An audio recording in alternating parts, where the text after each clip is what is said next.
I just think I just have this like attitude of just do it. Whatever's around you works. If 3 people vibe with it, I mean, that's success. Galerie Ego's ethos is really about like fuck the art, but also fuck the price of the art, and kind of letting your ego go when you reach someone on an emotional level or have them feel something that's priceless. It doesn't matter what you have. It matters how you warm it up with your energy and your creativity. Just do it and then burn it when you're done if you want. But just do it. Like, it's okay to be weird.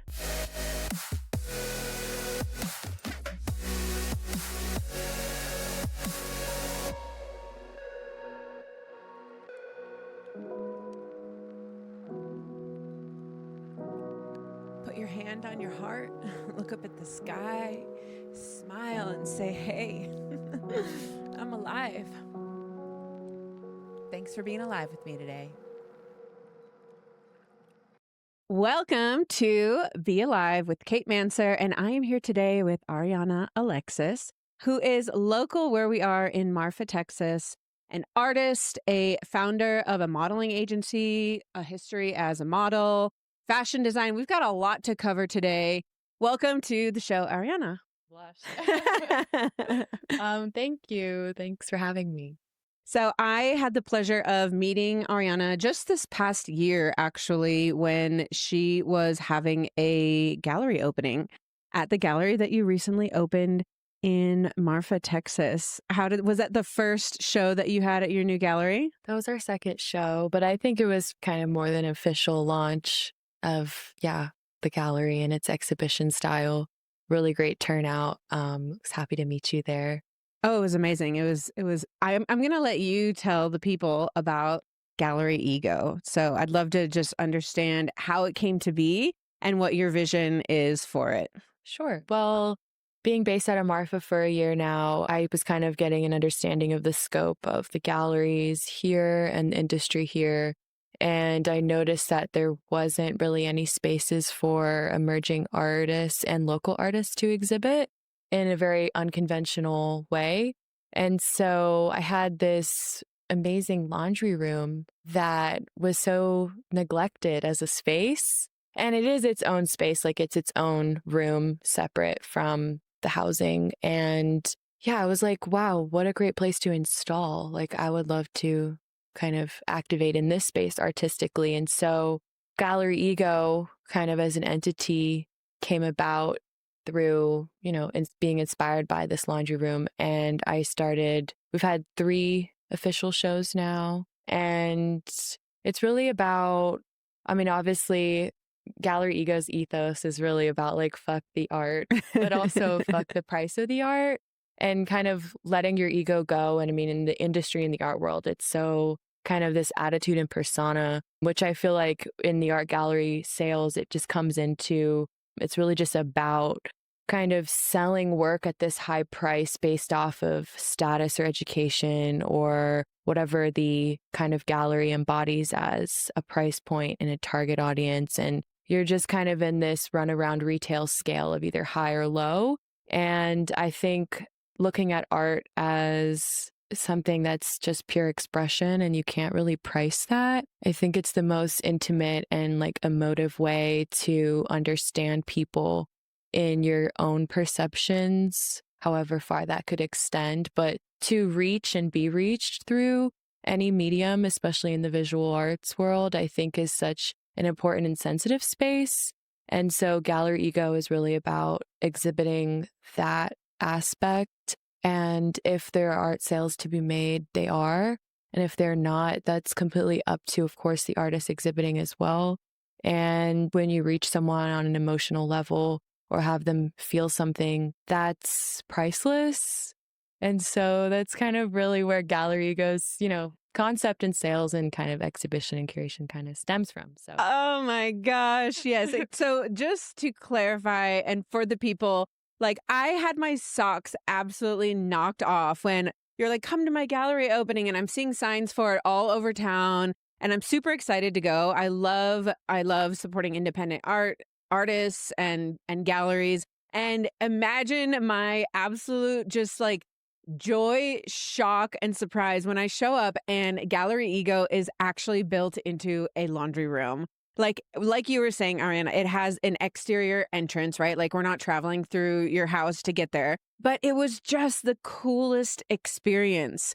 And some of the stories that I experienced that night from people, I think it might have been Rigo, the artist who you were exhibiting that night. He was telling this great story about how he used to live in, I forget where, if it was El Paso, but Yep, he El said that Paso. he was looking around and he had this like 1 or 2 bedroom apartment. And he looked around one day and he's like, this is such a waste of space. I want to use this space for something meaningful. And so he opened a gallery in his apartment. And then I get to meet you and have this rad experience having this I mean, you had flowers set up, there were snacks, there were drinks. Like, this is very serious. And that's the thing is like to be able to create that experience that you are, not only for the artists, but the people in this very unconventional space. I just think it's really meaningful and it helps us see, number one, like things are what you make it. Right? You can look at that and be like, oh, that's a shitty space. Like, I'm not going to use that. Or you can make something really cool out of it. So I just want to commend you for just the ingenuity and the vision and the courage to do something so unconventional and give that space for artists. And the last thing I'll say is I remember when I had this really cool apartment in downtown Austin for a while. And for such a long time, I was like, oh, I can't invite people. My place is so tiny and shitty and small. And I went to Indonesia and I met this couple on the beach. We couldn't speak the same language and they invited me into their house. And it was like a dirt floor house on the beach. They had one single hanging light on a chain with like the entire family living there. They like give me a cup of Indonesian coffee, put a baby in my lap. And that was my moment of it doesn't matter what you have. It matters how you warm it up with your energy and your creativity. So like I am so standing the work that you're doing in that space.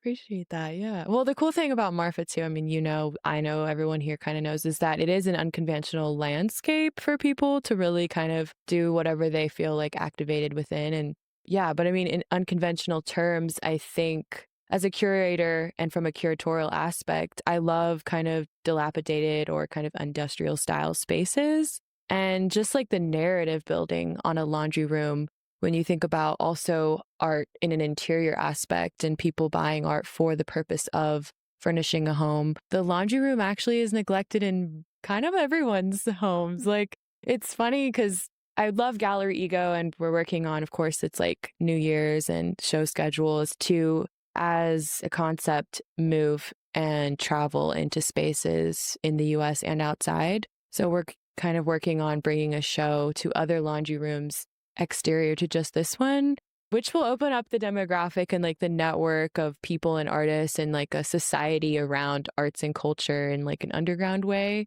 And then just also in an emerging way where, White Wall Institution is a space in the landscape to sell, yes, but where within that, professionalism, as you said, like curating the space and holding the exhibition style to a standard that's like in the art league, but expanding it to diversity and culture and places and how art activates in those spaces. Because what was cool with Rigo and the past 3 artists, they haven't forgotten that they're in a laundry room either. Like the most cool thing about his show is he took the ironing board and like flipped it upside down and then went full installation along with his paintings. And that was such an interesting take and perspective on the space too, with an ironing board upside down. So it's like we're not even just fucking with the white wall and the space in itself, but we're actually fucking with the laundry room too.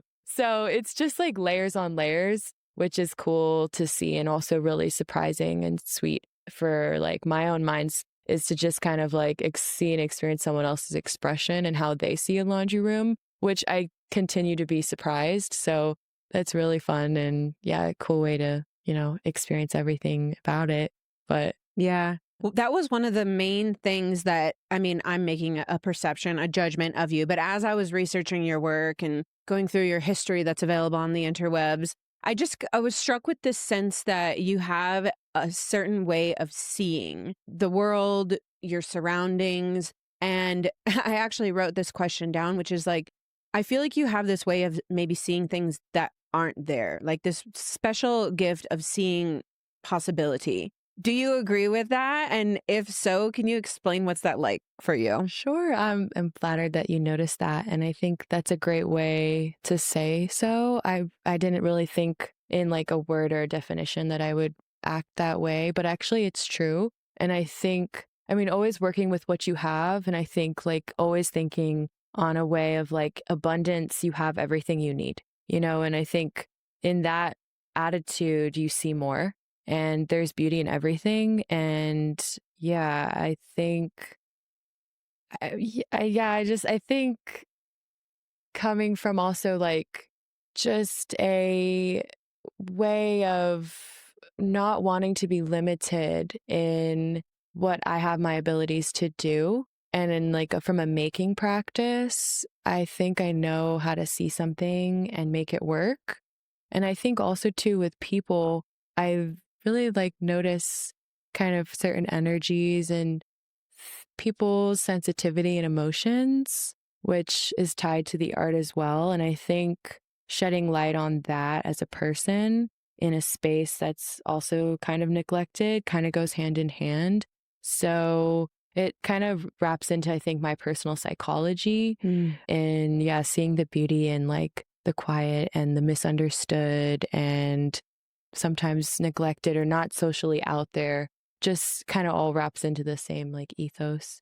I've never really thought about, you said so beautifully that, part of your art is using what's available and looking at your immediate environment and what you have available to you presently as this form of abundance, and that you see that potential in that. And, we've all heard of upcycled art and all that, but that's not this, right? Like, I mean, it might be that sometimes, but what you're saying is really just like seeing the art in everyday life, seeing the art in people, and seeing what you can make from what you have available, which, I mean, in a consumeristic, like we're all trying to sort of fill this hole, or many of us, we have this sort of emptiness that maybe we're trying to fill in different ways of social media or different vices that we have.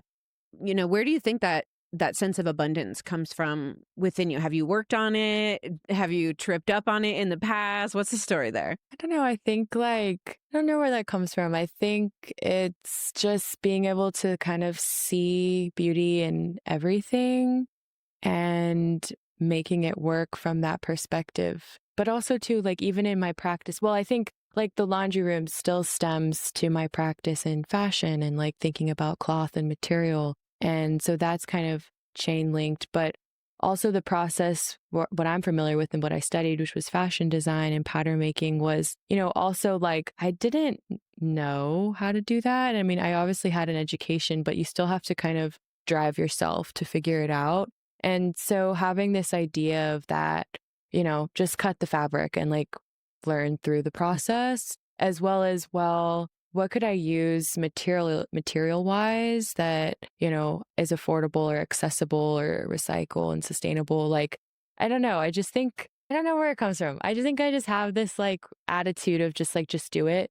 Whatever's around you works. I do have a strong aspect, I think, in curation and an aesthetic that I stick to, which is kind of personal to my artistic practice and identity. And so that I think is continual in all of my projects. But I don't know. I mean, I'm still also practicing like, the art of manifesting and not being in a space or a mindset of I don't have this or I need a huge budget or I don't know this person or I can't do that. I mean, again, Gallery Ego is like, you don't need any of that. We're exhibiting and it's happening. And luckily, a lot of really wonderful curators in this town from Judd and Chinati, I mean, they really enjoyed the show and the time and they came back again. So I think also people are hungry for something different and an experience that is just kind of, not what you're used to. Yeah, interesting. I mean, Donald Judd is famous for taking, like, being very passionate about of only using existing spaces, like not constructing something brand new, like using army barracks or things like that to create spaces. I also thought it was really beautiful that you said that this art of seeing, this way of seeing that you have, and this element of abundance also translates to people. where do you feel energetically sensitive to people and events, and how does that affect your life? Yeah, I mean, I'm an only child, so I say I'm pretty like reserved in myself socially, but I think as an artist and someone who is in kind of their own creative mind, and when you can kind of like feel someone else on that frequency or level, and you just like automatically understand them through their personal style or their energy or their quietness or even whatever they're expressing, if it is another art show or someone you come across. Like, yeah, I don't know. I think likes attract likes and it's just kind of an organic process. But I say I've always been curious about kind of people that have something to say in a different way, Mm. whether it's how they walk in a room or kind of how they dress or things that is just kind of different and eccentric or odd. We love the weird ones. We love the ones that fly their freak flags. Right?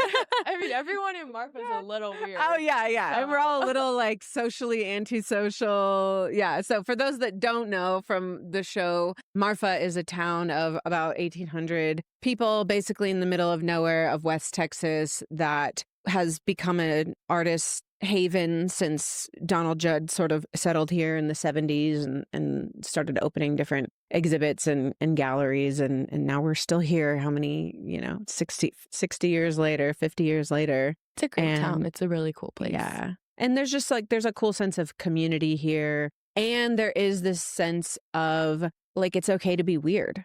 Yeah, it's definitely a landscape, I think, to be like fully autonomous. And in a way, you almost have to just like roll with your autonomy and your attitude and who you are. And I think it's a great self practice being out here because you're in such an interesting like isolation, but also in such a magnifying little snow globe where everyone kind of knows everyone and you're kind of under this weird social light.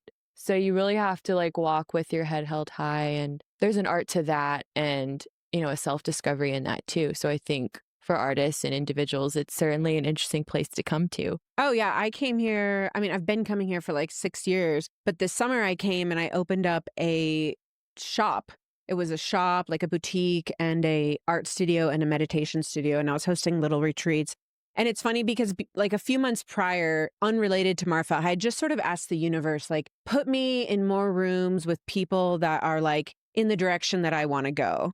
And then, of course, I come back to Marfa, like one of my most favorite places in the world. And I open this shop and I'm starting to meet even more people in town than I already knew, yourself included. And what I didn't expect was, number one, the universe granted my wish. Like people in Marfa there's so many people that have really cool things going on, have like talented artists and filmmakers and I mean, all different mediums. So I got my wish. I started being around people who have really cool careers and things. But then what came with that was like this terrible imposter syndrome at first. I like this summer, I really had to like rework through some imposter syndrome that I thought I was like good on that. I thought I was good on it. But no, being around a lot of people like this made me realize that, oh, I have a shop. I am an artist. I am a creator. I'm not like the junior one among all the other real ones. And that was just an unexpected gift that Marfa gave me this summer, which was allowing me to work through some residual imposter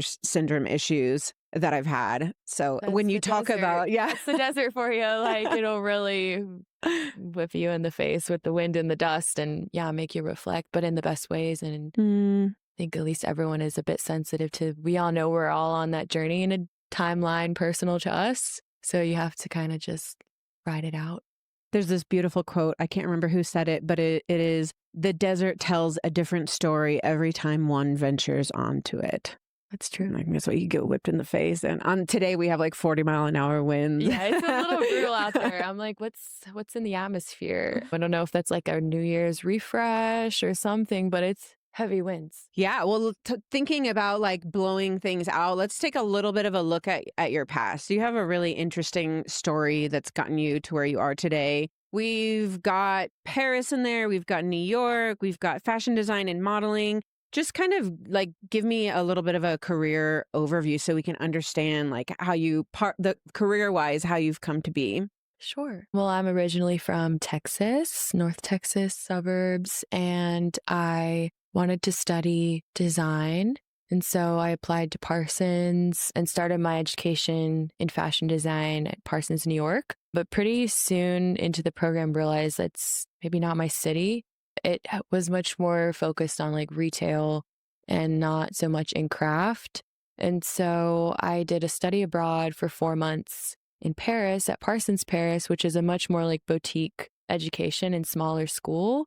And the 4 months turned into the past like 5 years. I just never left. So yeah, I learned really the craft and the artisan atelier based style of couture and making clothing and the art of that, which I think is certainly kind of neglected in the United States. Mm. But France has a great heritage and culture and obviously fashion capital that really still allows that craft to kind of be celebrated and lived on. I kind of like to steer away from the word fashion as it's so commercialized and has a funny stigma to it, but it's such a deep topic as far as dressing and kind of like the anthropology and psychology surrounding identity and culture. And so that's certainly much more fascinating. And so that's kind of where I went. And I continued into my MFA, which was a research program called Fashion Studies, which really was about, yeah, the psychology of dressing. Wow, cool. And from there, I kind of fell into an interesting path where, all things lead together on everyone's personal journey. And I started teaching fashion illustration out of my studio in Paris to kind of make a means and make a way through my education. And I was actually doing this on Airbnb experiences. And ironically, I mean, I started right when experiences began, and like in 2018, I think Airbnb opened that. And I was like, let me try this. And I had people booking the fashion illustration course from literally all over the world and all ages. So I had a really interesting demographic of people and people who've never drawn and picked up a pencil in their life. And I was teaching kind of obviously the education that I learned, which was how to draw the fashion figure, which is considered in my education and in the industry, a tall, slender, nine-headed figure. And it started to feel wrong in a way to kind of communicate this gestural image to people, because what I started to notice was that everyone, no matter their age or where they're from or their skill in illustration, they were mirroring themselves, and that the figure was very much similar to their own physicality. And when I started praising and kind of giving guidance to the illustration, it became almost like a mirror of the self. And they really were in a self-identity way being encouraged. And so that's where I went with my thesis, in that I need to keep researching this. And there's something really interesting here as like a finding, and also something so beautiful. And I realized too that there was no education tools in fashion for the fashion figure that was teaching inclusivity or the form in any other standardized figure size. And so that's where I developed Mindlines, which is actually an online platform for fashion illustration and the diverse fashion figure. And it's the only education platform and tool right now out there that teaches you how to draw. And it kind of coincides with a mindfulness practice. And that's really when I got interested in art therapy and the psyche. And there was so much psychology involved in this. And so fashion is such a deep topic. And I think with these small findings, there's so much to unveil and kind of go deeper within. I don't know, it was just a very gratifying thing. And I found a lot more satisfaction in that. As life continues to evolve, I would still be in Paris, I think, teaching fashion and continuing on. But of course, 3 years into that, COVID, and I had to kind of make a decision on, do I stay in this country? Do I go? And that really kind of put a wrench in the direction and the network. And so I went online, mindlines.net. It's still an active platform, and relocated to Texas. And that's where, the path continues. But here I am now, still in kind of an arts and therapy realm, an interest in, the psychology and the sensitivity of drawing, and not just the fashion figure, but now in the whole scope of fine arts. And that's kind of also part of how Gallery Ego's ethos developed. And now, yeah, I've been out here a year, so I'm kind of re-strategizing and structuring a lot of my own personal practice and But I don't know, like even cooler. So, mind lines, it's about the body and the figure and the Mhm. croquis. The croquis is what you call the fashion figure in drawing and in French. Oh. So I think actually though, thinking about it now, the body of research in the topic actually, yeah, is still growing because Marfa Models, which is more of a sociological perspective on people and identity in fashion. I found another open niche here where there's amazing characters and people here in Marfa with incredible identities and figures and style. And that's when I developed Marfa Models, which is an agency for faces and talent and also creatives. But I think looking at the Marfa Models and how I'm casting is very similar to Mind Lines and the fashion illustration and the figure in that it's inclusive and it's not based on a fashion standard of figure size. And it's really based around character. And that is not a size, that's an identity and a personal style and an attitude.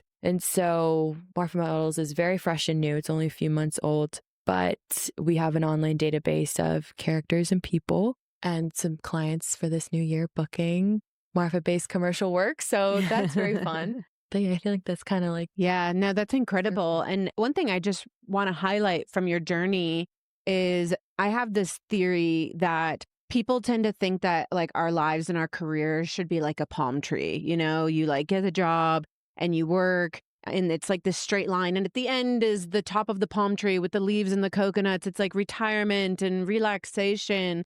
When believe that our lives and our careers are so much more like a Texas live oak. And if you ever have not seen a Texas live oak, Google it. They're the most majestic, like grandmother, beautiful trees. And they have so many crazy branches. I mean, it's like one tree can have 100+ branches, I feel like, and they live for so long. And I just feel like your journey, like, yes, there are themes, right? Art, creativity, visual arts, psychology, like ways of thinking and knowing and seeing. You're like in France doing your education, and then you're like, I'm going to start this Airbnb experience. And then you start it and you start meeting all these people and getting this real world sort of like market research data, which leads you to start this before its time company where you're drawing more realistic, inclusive, or you're teaching figure model drawing in that way.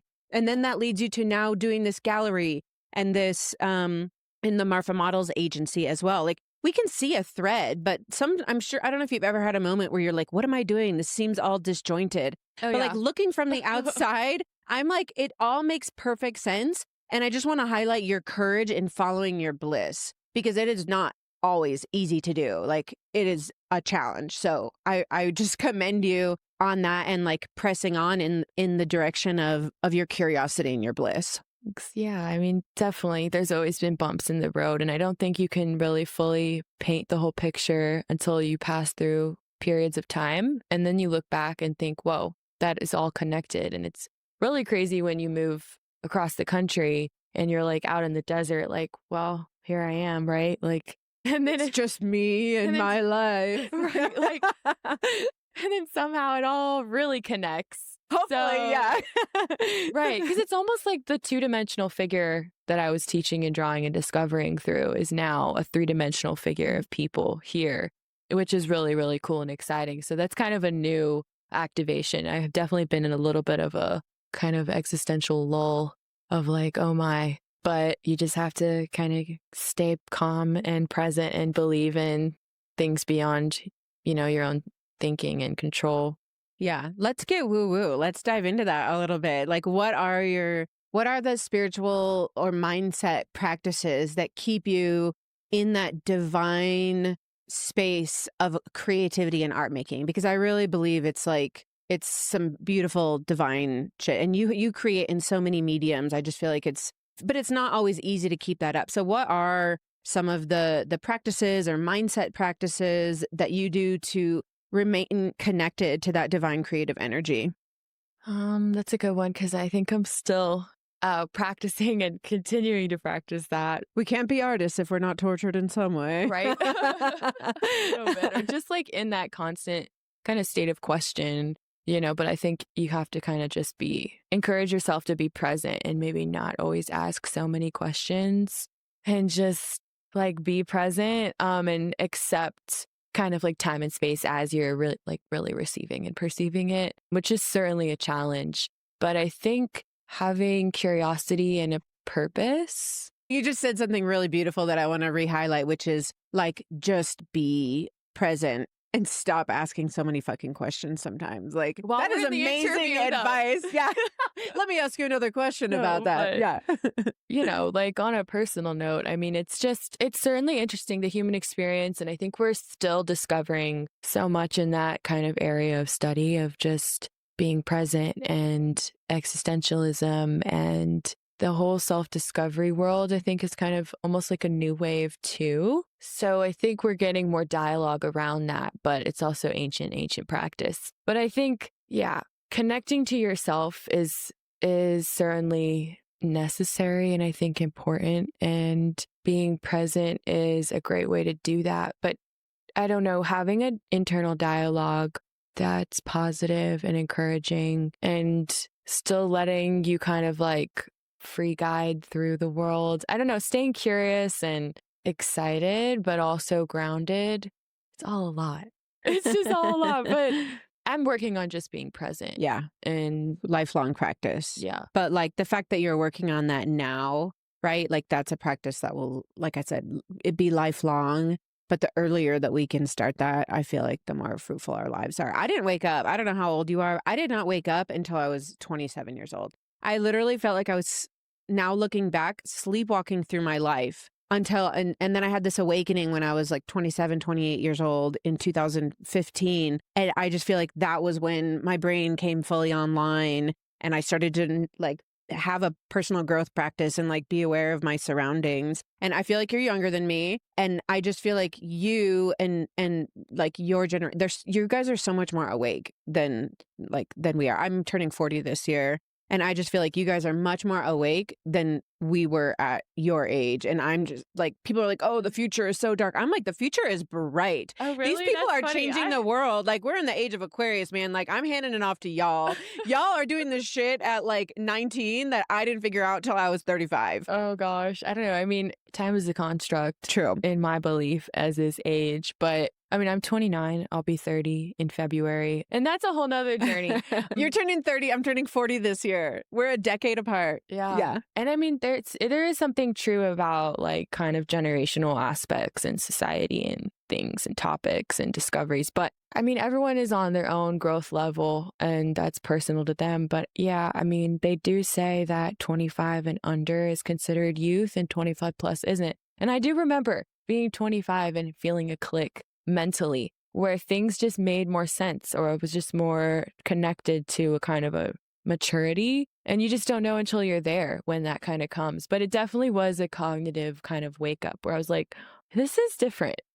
And even 25 and after 27, 28, I mean, you're just growing. Your mind is growing, as is experience. But 29 too, I feel like is an interesting time. I'm like, whoa. But you can't be too hard on yourself. And Ariana for president. Like, if you're this awake now at 29, like by the time you're 55, I'm going to be voting for you. Like 1,000%. I mean, awake. Yeah. I mean, our generation is awake, but then there's also people who are not. And I don't want to get too deep into that rabbit hole, but I think we're in a psych era where you really have to have your mind in a place of challenging and questioning in a way narratives and really being okay with your own aspects of how to navigate the world and kind of anti-construct and a bit of your own detective, but being okay in that, which is an autonomous kind of mindset. Yeah.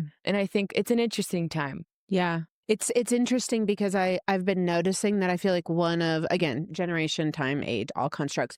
But one thing I do notice is that a big difference between like my generation and below probably versus like my parents is like my parents have this implicit trust in the government and doctors and like priests. Like if I even question the government with my dad, he's just, or like that China might have some nefarious intense. Like he just like he cannot take that at all. But what you're saying, I really believe that like we're in this paradigm now where it's really about not only constructing your own reality, but also questioning everything. Exactly. Yeah. That's exactly what I was trying to say. That's exactly it. And yeah, it can be It takes a lot heavy. of work. Yeah. Yeah. And yeah, for some, that's just no way. That's way too shattering of kind of this collective consciousness.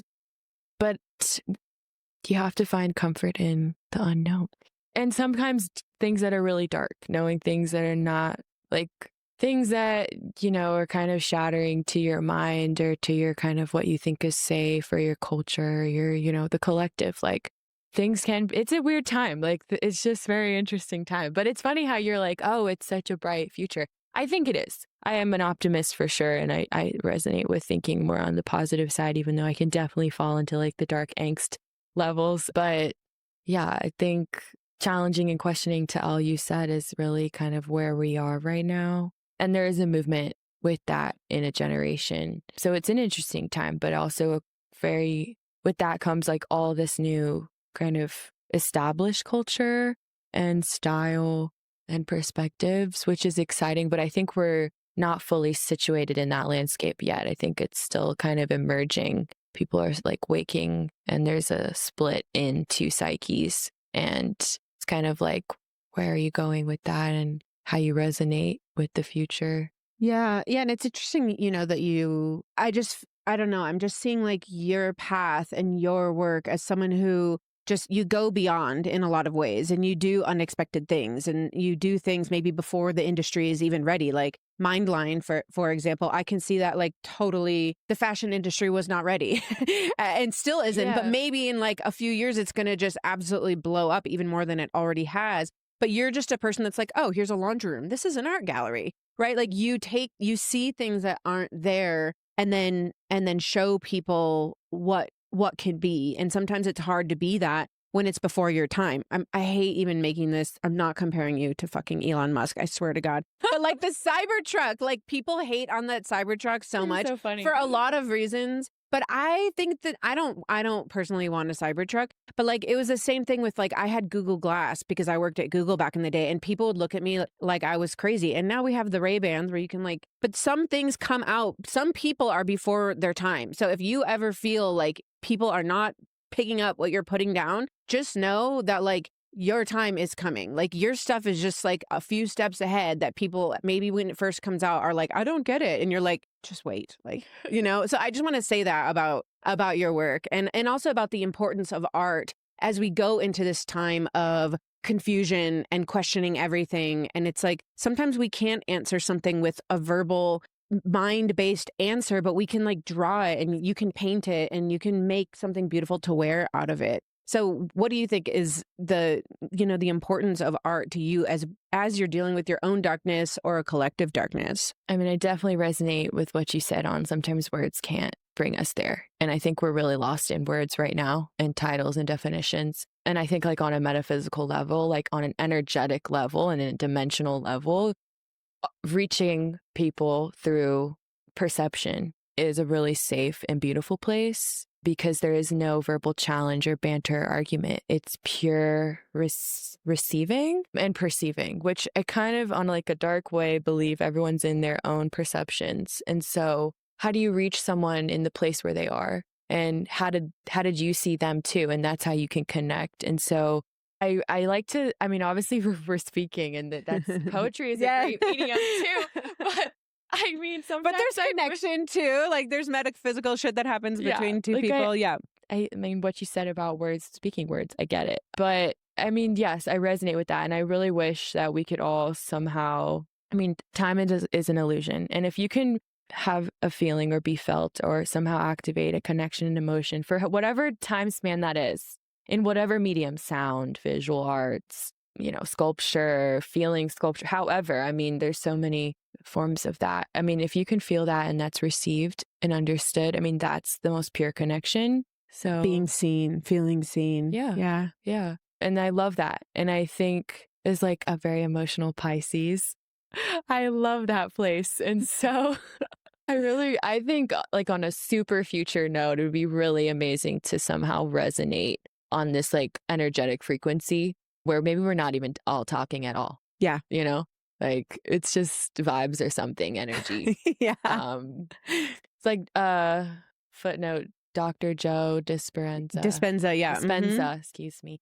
And his novel, what was it called? Becoming Supernatural. Becoming Supernatural. Exactly. That's, I mean, one of my favorite books. And I think that's a really, really forward piece of information that everyone needs to read. But it's still heavy topics. But yeah, I'm really getting into the visual arts. I mean, I'm painting a body of work, and my own profile is like private on social media because I feel like also reaching people doesn't always have to be through a social platform. And especially with art that you feel is a bit progressive or maybe misunderstood on a collective, and you're trying to reach a bit of a different demographic. I like to keep my fine arts practice pretty private and kind of seen on just kind of exhibition levels or through, emerging art spaces, because sometimes the message is a little too heavy. It's funny when I see people perceive certain artworks. I mean, all of that is based on, their readily level and where they are. And that's why the variety of art is so vast. And I don't think you can kind of grade the greatest artist or not. I mean, maybe statistically they reached more and more perceived that art. But I mean, if 3 people vibe with it, I mean, that's success. And so, that's really, again, where Gallery Ego curates from, is that emotional space of communicating on a visual or physical form or medium. And I respect also the message that you send by doing it in such an unconventional, sort of dilapidated or industrial space, which is, we go to these galleries, as you said so well, the white walled rooms. Institutions. Which are great. They can be great, but yeah, but we go there and we have like this emotional reaction with an art piece. It's this really beautiful two-way conversation. And we feel seen, like you said, like that's the power of what art can do, is it can make us feel like understood by this thing that was created for whatever reason that we connect with it. And feeling seen and understood is so healing. It's so healing. Yeah. But in those white walled institutions, it can feel sort of like distant and far and unreachable. But with this beautiful idea that you have of putting it in this unconventional space, it's just like those walls come down, the arrogance potentially of some of those places is away, and we're just in this space where it's like it's more intimate, I feel. Accessibility, because I'm not against institution or, prestige and things that have like channeled up these kind of like this ladder. But some people also feel like people who don't understand the power of art or think art is something that they don't buy or that's this like thing. It's like being able to have an audience feel comfortable too in like a space that seems accessible or just kind of more kind of unconventional and approachable. And kind of, gauging sales too. That's like all spectrums. And art is an asset. And there's a whole nother like financial thing that goes into kind of collecting art that people don't know about either. And so I think, a space like Gallery Ego is important to kind of reach a new audience that is curious but hasn't really ever understood art and what its powers are. But when you do, you're surprised, and then your journey and experience through all levels of viewing art, from the museum to the gallery to the underground, is expanded too. And so, reach and seeing that the light in the message is for everyone, that's really important, especially with what you said is healing and being seen as so necessary or being understood, or you're thinking you see in someone else's work and now you're kind of like re-encouraged on your own mindset. It's an interesting time too of just like damaged and people with, issues, or at least everyone has had issues, or it's another topic that seems to be kind of really in this generation of trauma. And here we go with all these words and describing things. And I think we're in a necessary healing time. Yeah. But I think the arts and art therapy is exactly what we need for that. Yeah. Creating whatever you're creating, if you're watching this or listening to this, whatever you're creating, whether it's an idea or parenthood or art, or you're coming up with a concept for a business, this idea that you can do it the way that you want to. You're like, I don't put my art profile public, right? Like I want to create in seclusion, and that's what nurtures your creative spirit. Again, like going against what is the norm in the moment. So I just appreciate that you care little for, or I mean, do you care about like what everybody else is doing? Because you do have this pattern of doing things differently. So do you think about it and you're like, no, I'm going to do it differently? Or do you just put blinders on and you're like, I don't care what's going on, or something else? No. I think I'm a very aware of the world around me, but I'm also kind of very aware of the world I'm creating, which conscious or unconscious is happening. And yeah, I don't know how it's happening, but it's just kind of happening. I don't know. I just kind of do it. Yeah. So what about self-consciousness for you? How Oh, does that show up right. in your Not life? you're right. Your question about like, do I care or not? Absolutely. I mean, we all have our insecurities, but I think I'm pretty good at not giving a fuck. Yeah. It's like this, you got to live for yourself and Yeah. do what you feel is right. Like, especially creatively. I mean, that's the most authentic way to be. Yeah. Do you have a meditation practice at all? Uh, Flow state. Flow state, that's your thing, chicken wing. Yeah. Yeah, like flow state is so cool. Oh my God. I think for me, you can meditate through being active in your kind of creative flow. You don't always have to be sitting down, like going, And I, of course, was like am still into like yoga and actual sitting and just silence. But what was interesting too is when I did the first performance art piece that I ever did, I installed in a space and performed sewing and kind of recreating the studio under the persona mannequin machine. Cool. And I embodied a mannequin really. And I was so nervous and freaked out because I just never performed in such a vulnerable way before. I threaded myself into this space and was basically sitting nude at the sewing machine for a 2-hour period Wow. of time where the audience like walks by, but it was an illusion. Like when you get into the space, you see the wall of thread. Like you can't actually penetrate a barrier between the performance and the audience. And I just kind of blacked out and really had to go inward, like really inward, because I was so embarrassed and nervous and self-conscious. And like, I knew the vision and what I wanted to communicate visually. But when it really came down to it, I was like, whoa, here I am sewing for 2 hours and people are looking, but I can't turn my head. Like Yeah. I can't look. And You're not breaking the fourth wall. I, for the first time, actually, I think experienced what they describe as like enlightenment through meditation of going really inside. And the 2-hour experience felt like 2 minutes. I broke a fever. I literally broke a fever. And I actually think I was healing. Wow. Like I could feel my body go into a healing. And when I had to get out of that space, I didn't want to. It was kind of like coming down. I was induced a self-induced high. You're in another plane. Totally. Yeah. But it was beautiful and really peaceful. And so that really, performance art is a really interesting self-practice.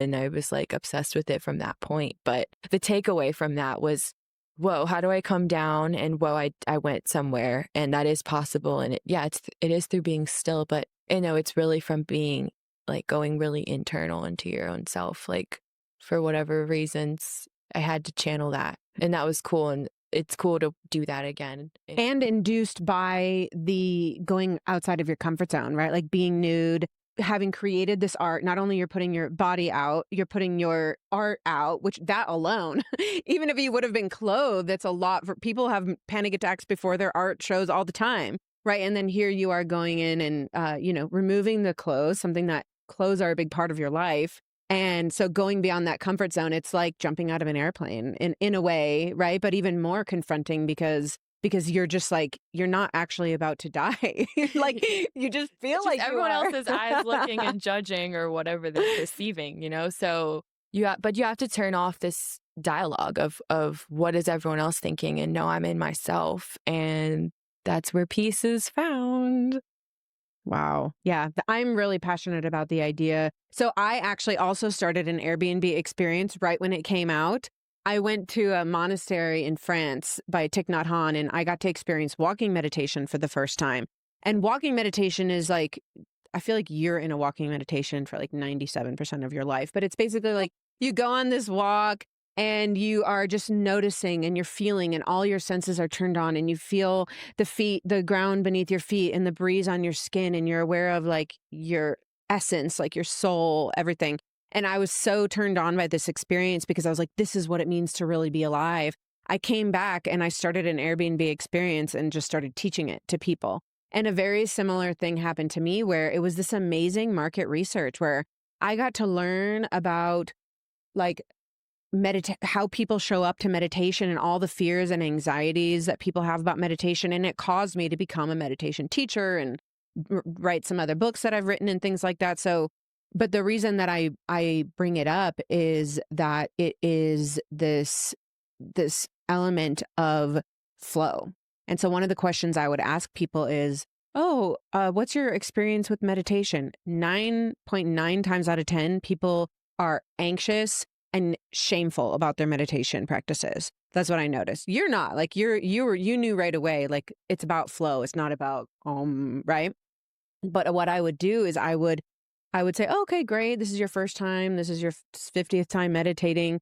And then I would say, well, what's an activity that you have in your life that when you do it, time seems to slow down and your problems seem to lift from your shoulders and you feel totally in the present moment. And people would say, they didn't say sewing myself into a room naked and having an audience come. That was your thing. Yeah. But they would say, running or painting and art, playing music was a big one. People would say all these, but that's what it is. It's like that flow state. And to me, that's what is like, the more we can put ourselves into flow state, I feel like we're neuroplastically training our brains to be in flow state more on an average day when we're not even trying to like force it. And I feel like that comes very naturally to you. And so you're a very good guide for that. I think flow is, the coolest thing ever. And we're lucky out here in Marfa because I think we're in a landscape that would naturally kind of induce flow because of its beauty and kind of just simplicity and different rhythm. So you're already forced to kind of behave and perform personally and socially in different ways and do things at a different speed. But I think, when you're disconnected from a ritual or a practice or like your daily lifestyle, it's harder to activate your flow. But out here, it's the atmosphere. Like the atmosphere really, there's a lot going on. And I think, obviously walks in nature and being connected to the earth is really important. That just like a duality of like your guide and you guiding within it. Yeah. And you said at the beginning, you were like, I just decided to cut the fabric, right? Like, I'm not going to sit around and like stand over here and how to cut the fabric and then stand over here and then read in the book. You just were like, let's do it. And I think that's a big part of it too, is like, oh, I'm not going to think about doing art or shame myself about my art that I'm doing. It's just like, just do it and then burn it when you're done if you want, but just do it. And that flow state is what lives in there. Yeah. It's that risk and just the unknown space. And then you're lost in that moment of something and discovering. And then who knows how long that takes you. And then you're lost in that timeline and you found flow. And that's the sweet stuff of life. Totally sweet. Yeah. Well, Ariana, what else do we need to know about you before we close up? This has just been an absolute pleasure. And I really appreciate getting to know you. And I'm sure people are inspired by just the way that you do life and show up. So what is your final message for the listeners of Be Alive? Oh my gosh, no pressure. I don't know. We covered a lot of ground and thank you for all of the great questions and the praise and the kindness. So I appreciate it. My pleasure. When you're in your own world, sometimes it's hard to reflect, but it's nice to know you appreciate the practices and the work. I don't know, last messages. Well, stay true to yourself. Yeah. And of course, like, hopefully true north, find your flow too. Question everything and stick to like your truest inner self and inner guide. Beautiful. Yeah. That's it. That's all it is. It sounds like it's crazy, but it comes down to these these daily things and these small choices that we can make. And we're going to mess up every time, but to just start. And if you really want to put yourself out there, get naked in front of a bunch of people. And so I'm just so like, what an Try amazing, performance art. yeah, performance art or improv, right? Like if you can take an improv class in your town, something like Improvisation's that. very Yeah. cool. I love improvisation. Mm-hmm. I mean, it's obviously common in music and jazz and improv, but everything in life is improvisation. It's true. Actually, that's my message. Yeah. Improv your way. All the world's a stage. Yeah. Yeah. Well, thank you so, so much for coming here today. You inspire me. And thanks everybody for listening. We're having crazy hair day today, both of us. Mine a little bit more hair wire than yours, but thank you for listening. And it's a beautiful day to be alive, y'all.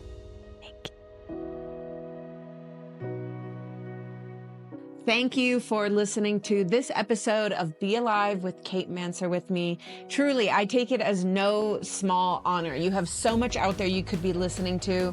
So the fact that you took this time with me and my show, honestly, means absolutely the world to me. I hope that you got some meaning, some purpose, a little dash of aliveness, and definitely some inspiration out of what you heard today. That is always, always my goal. If you liked what you heard, please share this episode with a friend, a confidant, with a mentor. Please, more, darling. Always more. Excess. Everything. We want it all in this life.